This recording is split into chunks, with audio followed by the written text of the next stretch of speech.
Jai Shri Krishna. In reference to the philosophy of Karma Yoga, the dialogue opens with a question from Arjuna. He says, O Krishna, if the knowledge of the Supreme Self and unity in yoga is the only means to the realization of the Self, then how the gospel of selfless action can be of any help in it? He makes a special request for detailed explanation.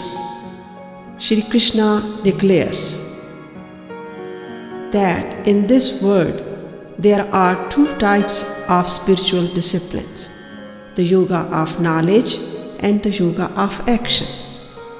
The yoga of knowledge means the type of knowledge which helps us to go in unity with the higher self, while the yoga of action means the type of work which helps us to have union and communion with God. Both the yoga of action and the yoga of knowledge do complement each other.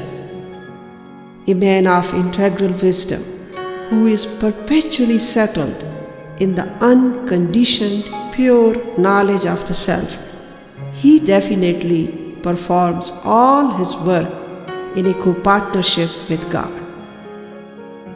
In his practice of devotion come action, a spontaneous flow of inner awareness is perceived into the work of his daily activities, which prepares him for the direct experience of unity in yoga.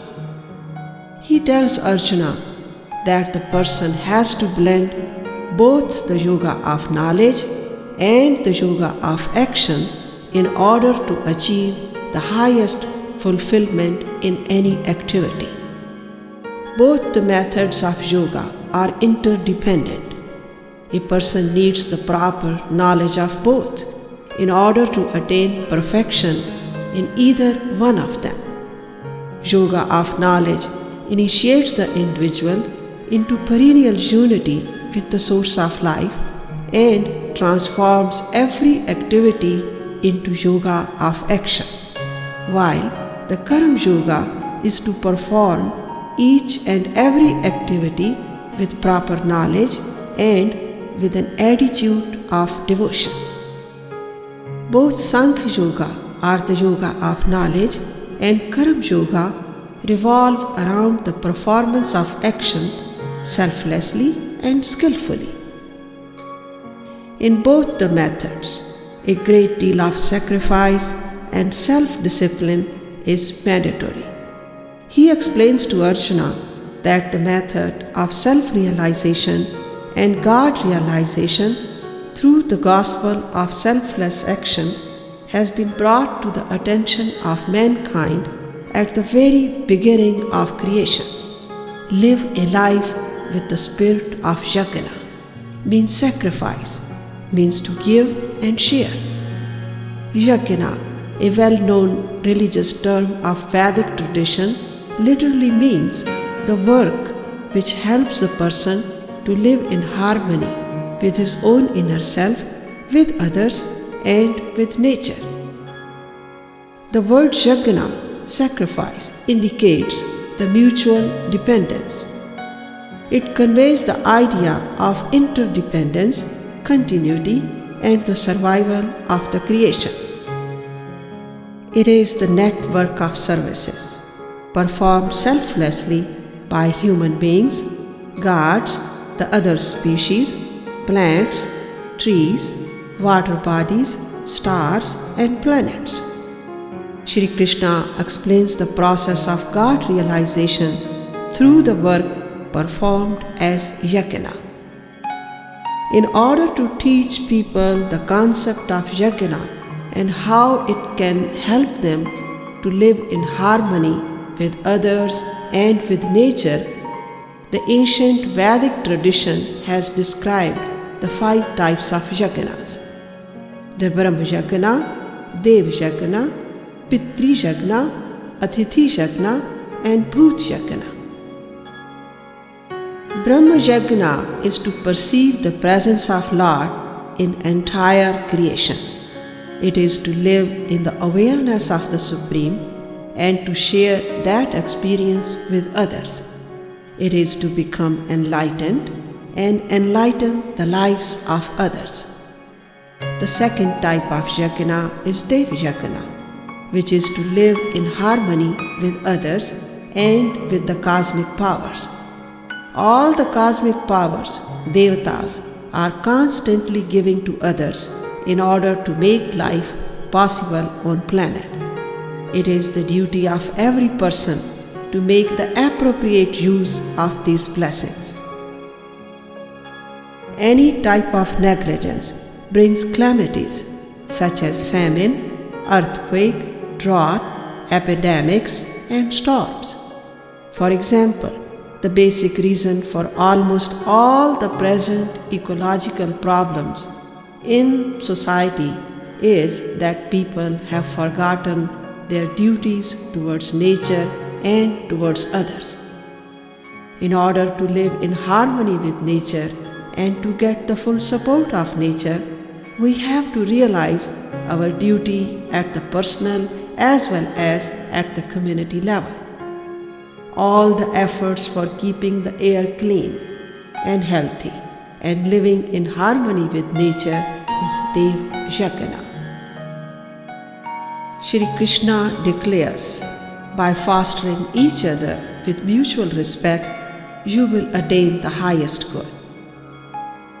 The third type of yajna is the Pitri Yajna.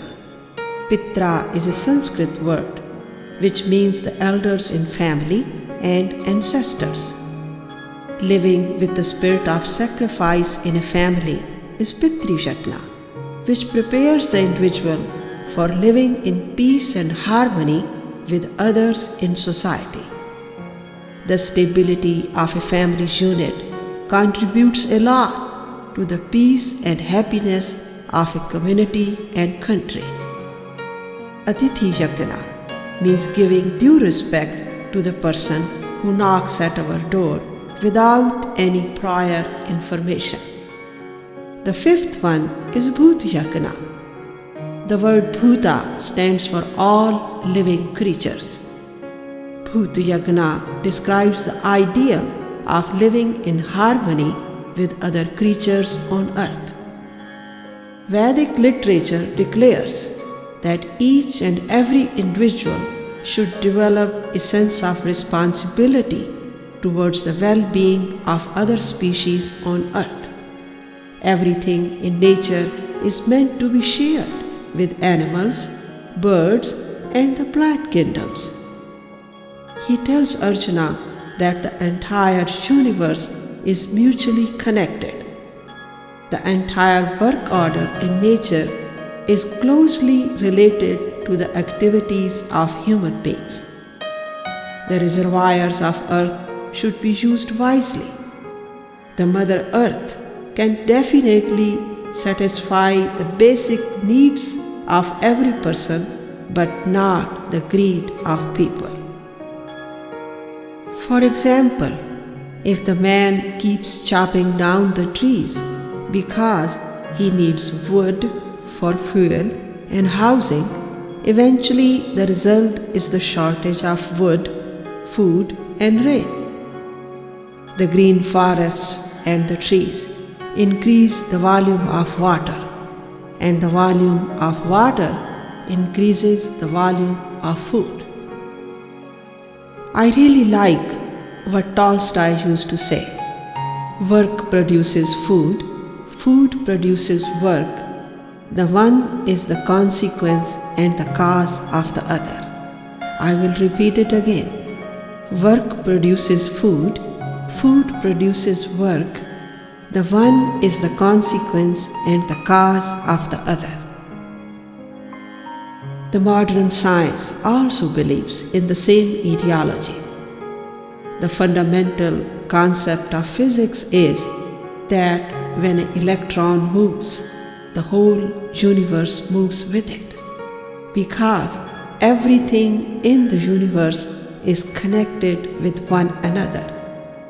It is the combined movement of every little atom and every little molecule that keeps the wheel of creation in motion, where everything and everybody contributes in some or the other way.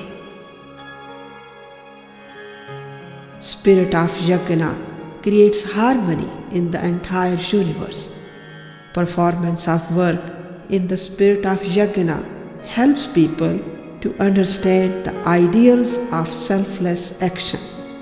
It is the spirit of Yajna which prepares the person for yogic communion and communication with God. By giving the similarities of macrocosm and microcosm, Shri Krishna explains to Arjuna that all our activities must correspond to the world order. Each and everybody should develop a sense of responsibility towards one's own duty. Human beings with their subjective awareness have the ability to make contact with the inner voice and receive the needed guidance from God. The indwelling voice guides everyone to perform his assigned duties by keeping in mind the global welfare. He declares that every individual who is a member of family, society, and country should understand his duty at the personal level as well as at the universal level. Anyone who fails to realize his duty, he lives a degraded, shameful, and harmful life at the individual level and also at the universal level. Shri Krishna enlightens Arjuna about the personal responsibility of every person in order to live in harmony with nature and with other people. The spirit of Yajna creates harmony in the universe. It is the realization of mutual dependence between one another and the attitude of service towards the entire creation. Man is a social being, and as a part of the family, society, and nation, he has to play various roles.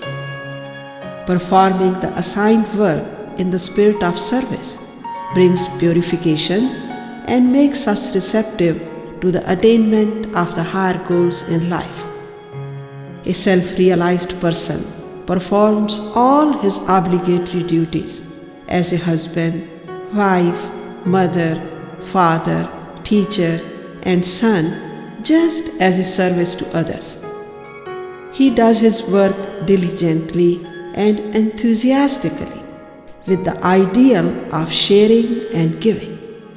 His work is performed as yajna and as an offering to the divine. Such an individual helps in the continuation of the world order and also gets enlightened while doing his duties. It's like working through God, working with God. In reference to the philosophy of Karma Yoga, the work which is performed with proper knowledge, insight, and devotion, Swami Vivekananda has given a very good example. One time, a young sannyasin went to the forest with a goal of self-realization and God realization.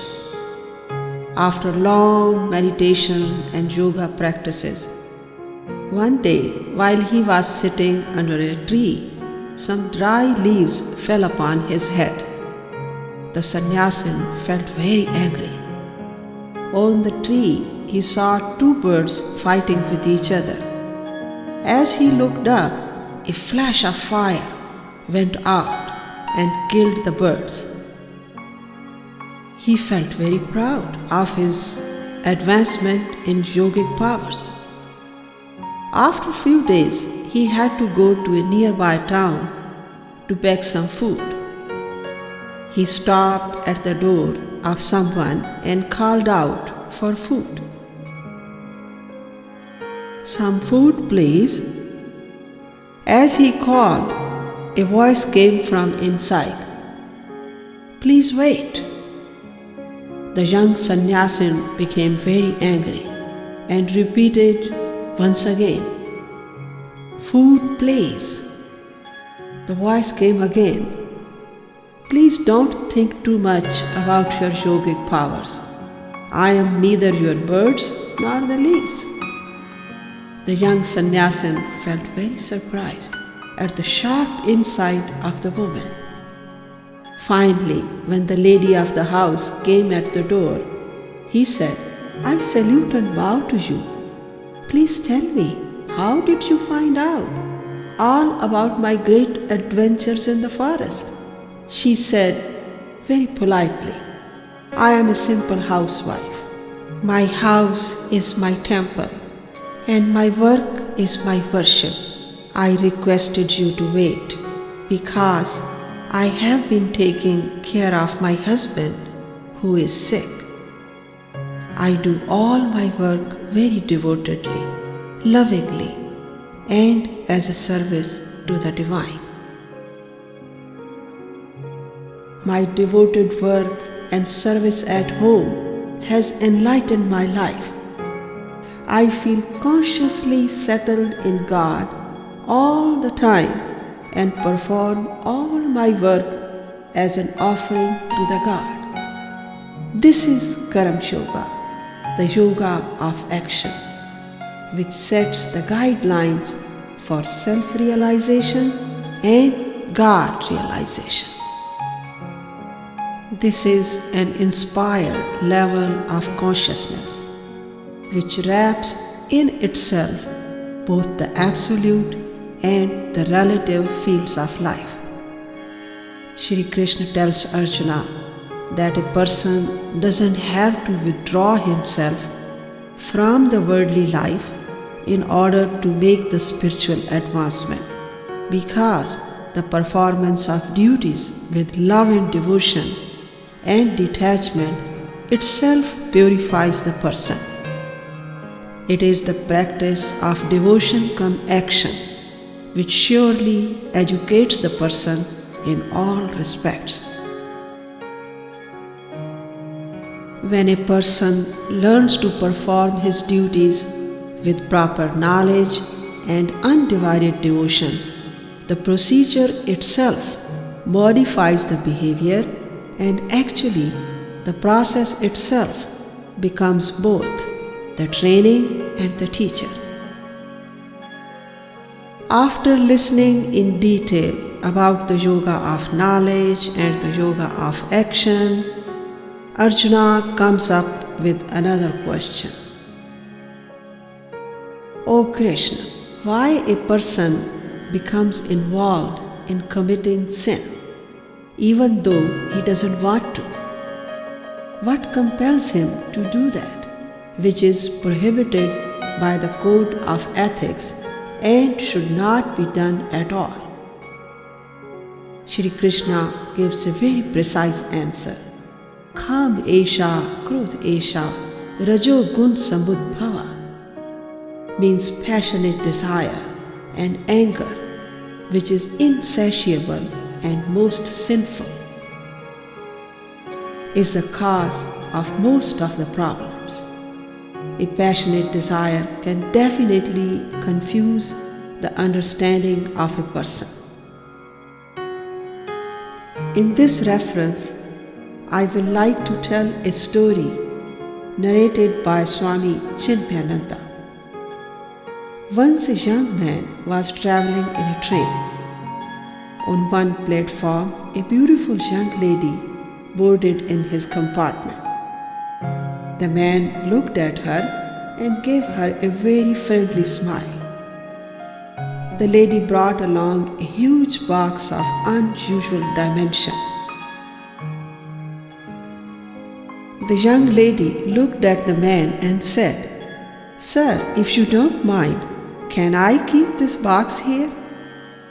The young man replied, Oh, sure. The lady decided to sit next to the young man for a while, and then she went somewhere. The man looked at the huge box and decided to bear all inconvenience. He amused himself with the thoughts of the wonderful journey, with the sweet company of the beautiful lady. But the lady did not return. The box was causing a lot of inconvenience for the other passengers in the compartment. After a little while, the railway officer entered that compartment and inquired about the box. All the other passengers pointed towards the young man. The railway officer suggested him to buy an extra luggage ticket. The young man, who was totally lost in the thoughts of the beautiful lady, he quietly received the receipt and dropped in his pocket. After a few hours, the young man's station of destination arrived. He was still lost in the thoughts of the beautiful lady and expected to see her at the railway station. He decided to take the box with him. As he walked through the exit, a railway officer requested him to declare the contents in that box. The young man presented the luggage receipt. The officer requested for the key to open the box. When he refused to open, the officer became very suspicious and told him to come to the police station. At police station, when they opened the box, they found a dead body inside the box. Now the young man became very frustrated and refused to accept the box. He told the whole story to the officer, but nobody was ready to believe. The young man was handcuffed, arrested, and sent to the prison. After several months of hard struggles with his lawsuits, he was released. He lost a part of his business, his good name, and also a lot of money. He felt so ashamed for his stupid weakness and infatuation. This is indeed so true that human conduct is ever unreliable until anchored in divine. I will repeat it again. Human conduct is ever unreliable until anchored in divine.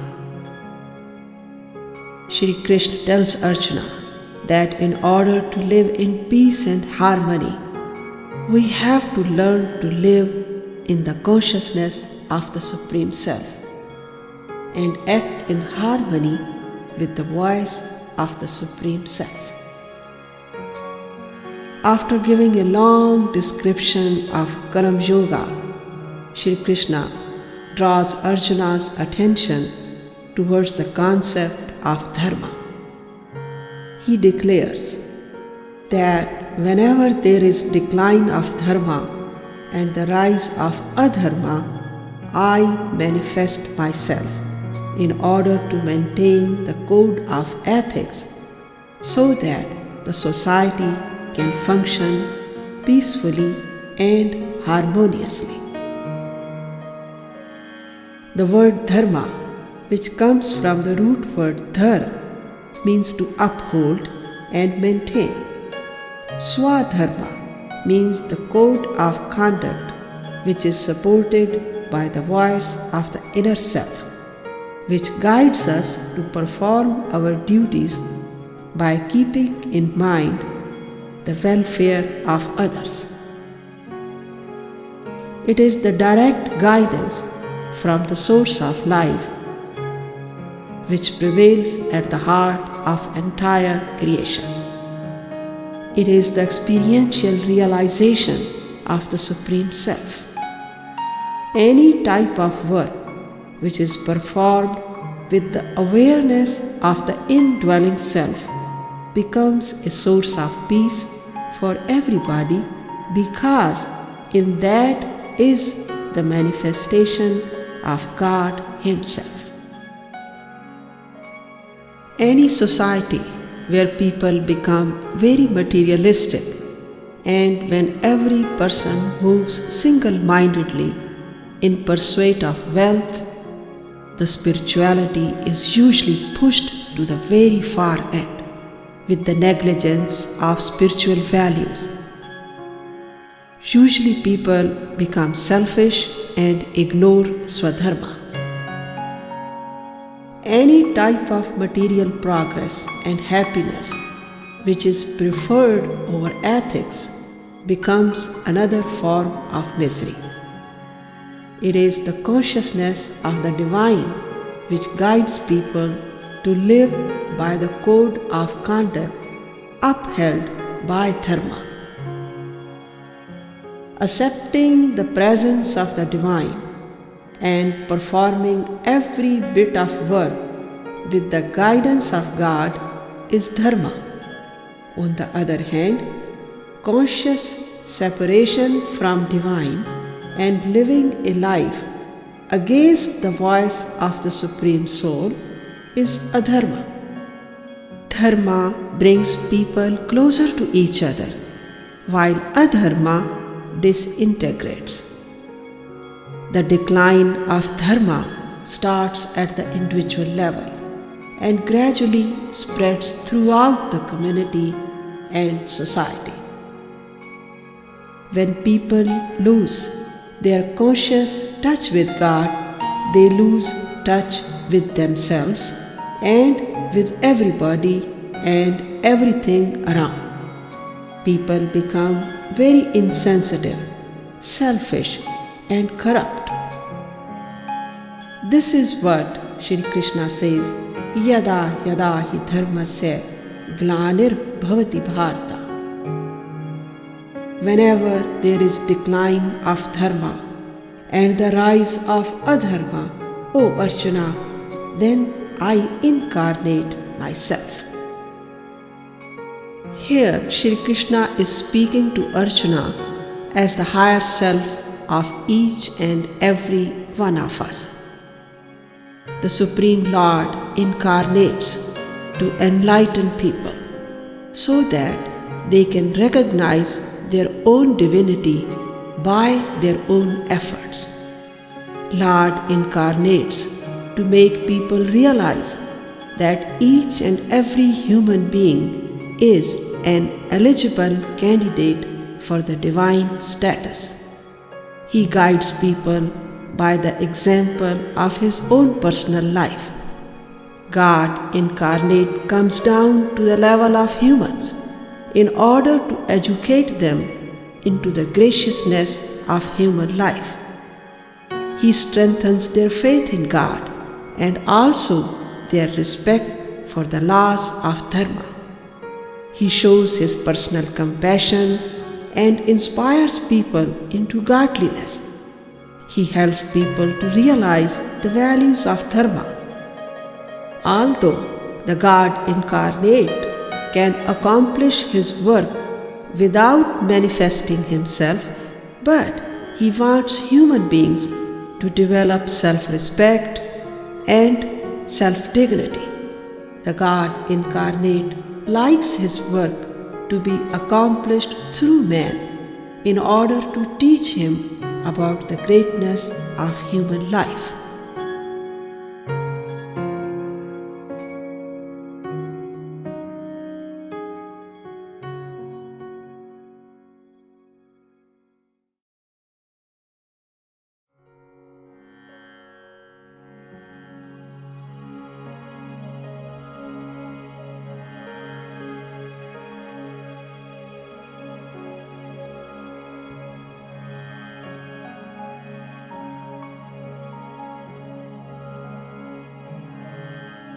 Shri Krishna also tells Arjuna that the world is a vast field of mixed actions. People driven by their conditioned nature choose the kind of work they like. It is the Swabhava or the conditioned behavior which has created the fourfold work order in society.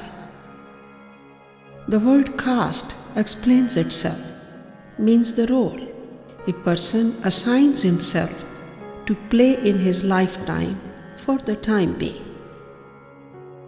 People have always divided themselves into 4 different classes, guided by their own swabhava, the inborn nature. Even today, we can see this division of work in almost all the developed cultures of the world. For example, the first section is the teachers, philosophers, scholars, and the learned people of the society. The second one is the administrators, managers, leaders, soldiers. And the third is the businessmen, industrialists, and the fourth is the workers, servants, and the laborers. This self-imposed classification of people in society has always helped the community in proper distribution of work.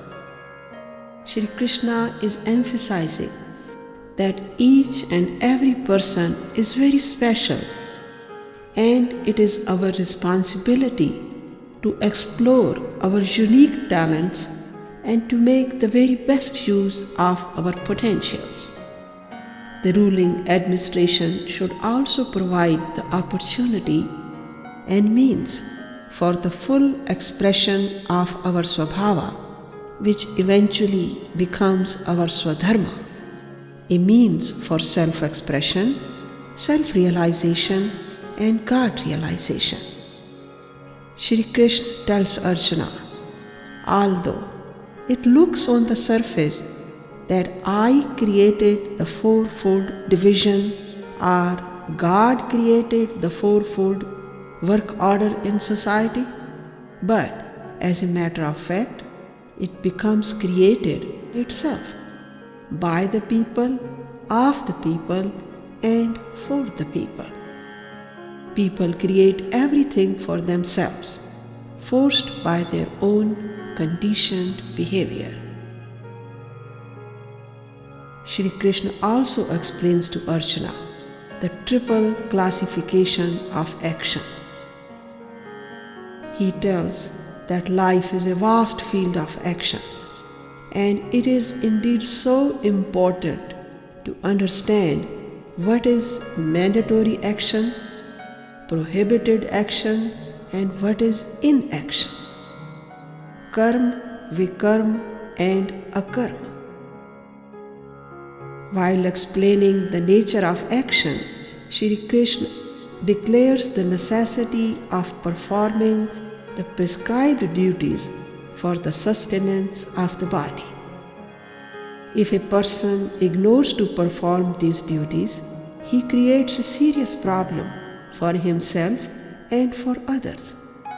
For example, the duties of day-to-day life regarding the personal hygiene and the duties towards the family, business, and society. So it is our responsibility to understand the nature of our personal duty. He gives a detailed description of the meaning of the terms such as karma, vikarma, and akarma. By understanding the meaning of these, the person becomes enlightened and his life becomes a blessing. He tells Arjuna that self-awareness is very important while doing any type of work. With self-observation, one can understand clearly the nature of action and can work with clarity and precision. Shri Krishna is emphasizing all this because, as we see in journal, the human behavior more or less is like an automated machine where the emotions, the memories, and the feelings find their expression like a pre-programmed floppy disk. There are only few in millions. Those are fully aware of the nature of their actions. About Vikarma, Shri Krishna means the activity which is performed in a deluded state of mind, and also the activity about which we are not even aware. The forbidden actions are also called Vikarma. Shri Krishna tells Arjuna, Karmana api bodhavyam cha vikarmana. O Arjuna, the nature of action is very intriguing. Sometimes even the learned men and the great leaders become confused in deciding between action and non-action, the right action and the forbidden action. There is a very thin line which separates the right action from the prohibited action. So it is very important for us to learn to live in the awareness of the soul and perform all our work with the guidance of the Divine. The actions which are performed with the consciousness of the indwelling light are always the right type of actions. Contrary to the actions, those are undertaken in a confused state of mind.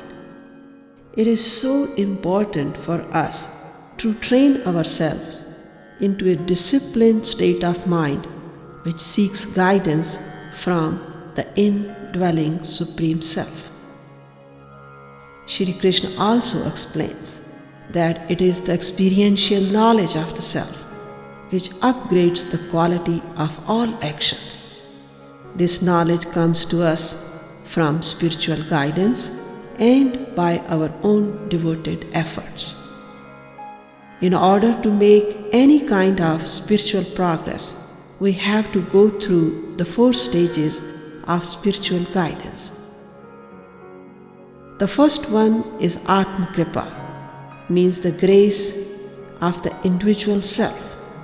In other words, the personal decision and the personal efforts.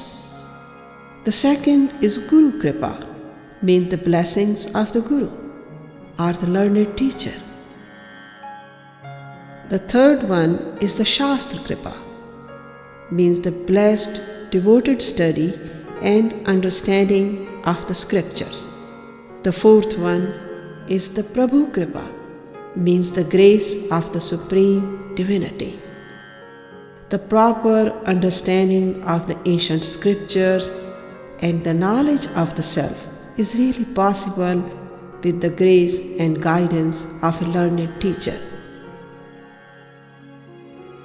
There is an incident from the life story of Swami Dayanand Saraswati which I would like to share with you.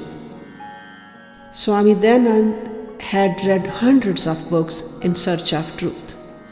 He went from one school to another in pursuit of true knowledge, but still felt very empty and restless until he finally approached Swami Virjananda with utmost humility and devotion. When Swami Dayananda knocked at the door of his Guru, a voice came from inside of the hut. Who is at the door? Swami Dayanand's humble answer was, यही तो जानने आया हूँ कि मैं कौन हूँ.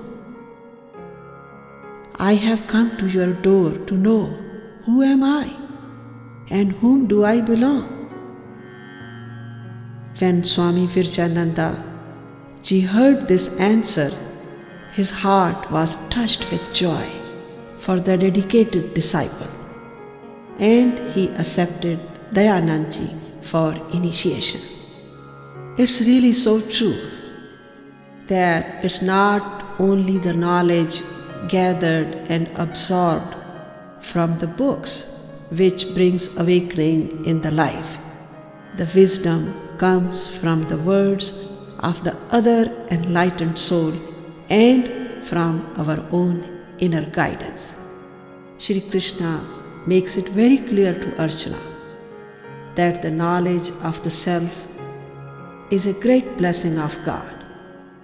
It's really revealed to that person only who is receptive, faithful, sincere, and very determined. Shraddhavan labde jnanam. Although our relationship with the divine is primordial and perennial, but we become receptive to the grace only in proportion to the degree of our faith, willingness, and determination.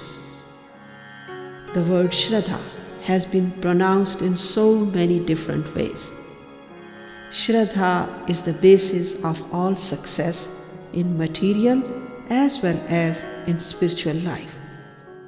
It is the most sincere form of devotion and respect that comes from the deepest levels of our consciousness.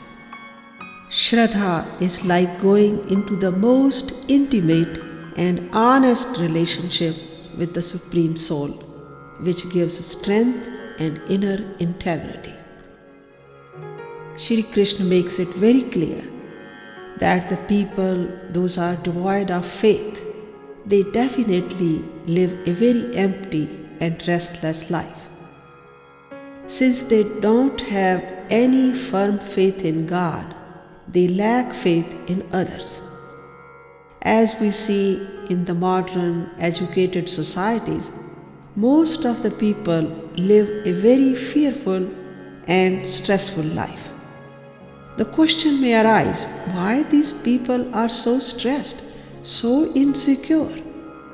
The answer is simple. They lack faith in themselves. Lack of faith in their own self is due to the lack of faith in God. So, in order to live in peace and harmony with others and with our own self, it's really so important to be devoted to God, have faith in God, and remain grounded in the nature of the Supreme Self. Once again, in reference to the meaning of sannyasa, Arjuna brings the similar type of question as before. The human mind has the habit to program its own portfolio in respect of hearing, speaking, and ignoring. In general, we make judgments and listen only to whatever suits us. Arjuna repeats the same type of question over and over again because he pays attention to that only whatever he likes to hear.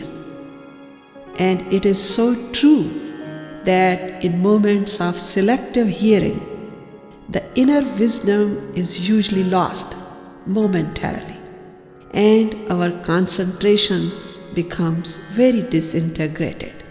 Arjuna, who is still so absorbed in his own thoughts, is constantly missing the most valid point in the message.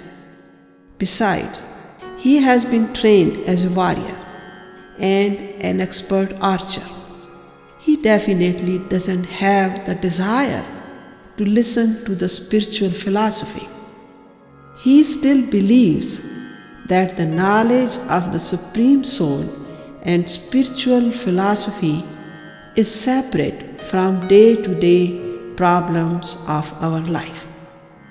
He is not catching the fact that being spiritual and living in yoga is indeed a necessity of life. Being spiritual is learning to live in the awareness of the Spirit, and being yogi is learning to live in yogic unity with the source of life.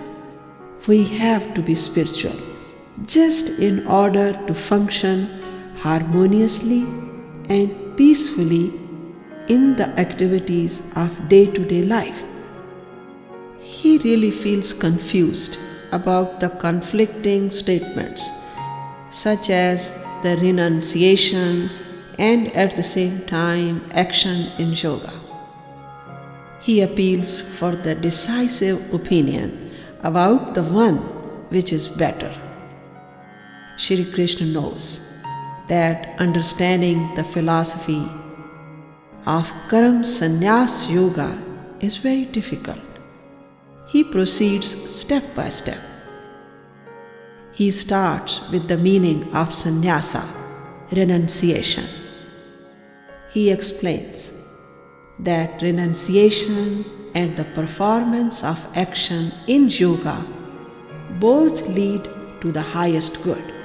But of the two, the yoga of action is indeed superior. As we see, generally, the word sannyasa is related to complete renunciation of the world.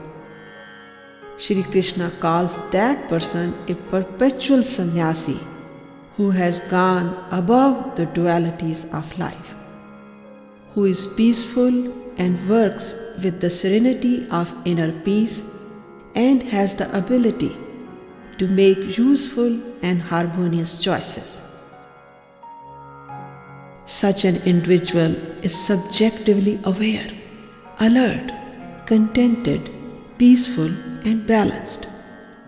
He performs all his work in an alignment with the source of life. He respects life as it comes, with all its ups and downs of honor and dishonor, loss and gain, pleasure and pain. Shri Krishna emphasizes the fact that following the path of renunciation from the world without proper knowledge of Karma Yoga can be really dangerous and quite harmful in certain respects. A person cannot become a renunciate or sannyasi by merely giving up the family life or by running away from the duties out of frustration and failures. This type of sannyasi loses self-respect and becomes a ridicule for himself and for everybody in society. It is the performance of action in yoga that prepares the person for renunciation. It brings purification at the various levels of consciousness and gives the spirit of sacrifice, kindness, charity, and compassion. Anybody who understands the ideal of selfless action, he becomes pure and goes into the status of sannyasin in due course of time. The gospel of selfless action makes the path of renunciation enjoyable and interesting. Karma Yoga is the means for attaining the state of renunciation. Shri Krishna glorifies the importance of devotion, dedication, and unity with the Supreme Soul, which is the basis of genuine renunciation. He explains that by living in constant awareness of the Supreme Soul, one develops an intimate relationship with God. As the bond of love for God becomes stronger, the detachment and renunciation comes automatically and very naturally. He gives the analogy of the lotus flower, which blossoms beautifully above the surface of the water, with its roots settled in the pool. The lotus flower looks very fresh because of its unity with the light of sun. Similarly, a yoga yukta who remains rooted in the awareness of the divine, he lives a peaceful, happy, and contented life while performing all the assigned duties of life. With the practice of living in meditative unity, a person upgrades himself to the level of divine consciousness, and then he is helped from within to maintain his spiritual awareness under all circumstances. He tells Arjuna that the yogi is not only that person who has renounced the world and sits in a cave to meditate, but also the one who lives a full worldly life with his mind anchored in God. Shri Krishna also declares the truth about the philosophy of karma and destiny.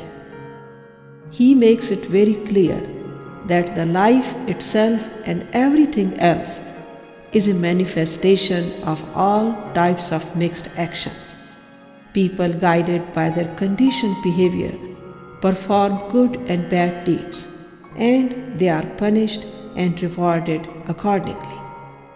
As a matter of fact, between God and destiny, there is something on which each and every person has his personal control, and that is how he performs his actions. In words of Swami Vivekananda, karma is the eternal assertion of human freedom. In a way, we are the creator of our own destiny. Shri Krishna also declares that liberation or moksha is not something to be achieved after the departure from the world. Liberation and absolute bliss can be in our present life as well as in the life hereafter. Freedom is living in the awareness of the divine. Freedom is the acceptance of the self. Freedom is living a life free from worldly desires. Every person is essentially divine, but because of his slavery to the conditioned habits, he loses his conscious relationship with the inner divinity. It is really so true that all of us need some reasonable financial security, food and shelter to live. But when simple needs of our day-to-day life are stretched out of proportion, they become the cause of bondage and slavery. It is the pursuit of false values which is the cause of bondage. I like to quote these words from Gitanjali by Rabindranath Tagore. He says, "I am ever busy building this wall around, and as this wall goes up into the sky, day by day, I lose sight of my true being in its dark shadows." This is what happens to most of us in this world. The desires of the worldly enjoyments are indeed the cause of imprisonment, bondage and slavery.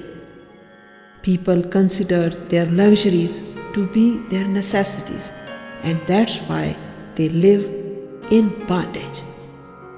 Shri Krishna tells Arjuna that anybody who develops a conscious connection with the essentiality of his pure and unconditioned nature, he becomes liberated even in his lifetime. He becomes very contented, integrated, and peaceful. He becomes blessed with the right intuition and perception, which brings clarity of understanding and liberation in due course of time. The inner purification, renunciation, and liberation.